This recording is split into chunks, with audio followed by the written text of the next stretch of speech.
عمر نہیں تھی یہ ہماری، عمر نہیں تھی یہ ہماری، جن الجھنوں میں الجھ گئے۔ میں خود غرض نہیں، خوددار ضرور ہوں، لیکن کسی کی سوچ بدلنے کی حقدار نہیں ہوں۔ جو جیسا بھی چاہے سمجھے مجھے، میں ان کی رائے کی ذمہ دار نہیں ہوں۔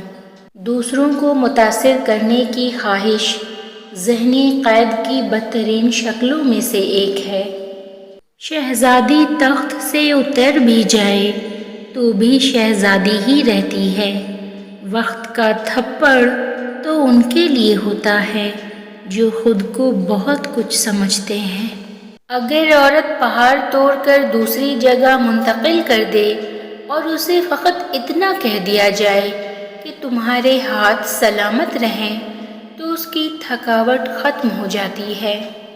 اپنے وقار کو محفوظ رکھیں، چاہے آپ کو اپنے کمرے کی دیواروں سے دوستی کرنا پڑے۔ وقت نے گزرنا ہی ہوتا ہے، وقت گزر ہی جاتا ہے، لیکن یہ گزرا وقت جاتے جاتے لوگوں کے سچے پکے سب رنگ دکھا جاتا ہے۔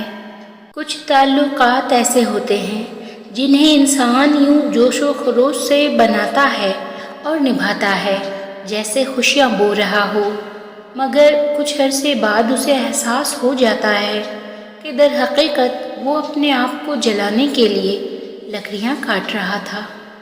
اکیلے رہنا اچھا لگتا ہے۔ اکیلے رہنے کا مطلب تنہا ہونا نہیں ہے، بلکہ اس کا مطلب یہ ہے کہ آپ کا ذہن معاشرے سے متاثر یا آلودہ نہیں ہے۔ ایک دن آپ سمجھ جائیں گے کہ بات کرنے کے بجائے خاموش رہنا، قریب آنے کے بجائے فاصلہ رکھنا، انتظار کرنے کے بجائے بھول جانا آپ کو کم تکلیف دیتا ہے۔ امانت صرف چیز یا رقم کی نہیں ہوتی، امانت راز کی بھی ہوتی ہے۔ اگر کوئی اپنے جذبات اور احساسات بیان کرے تو اس میں بھی خیانت نہ کرے۔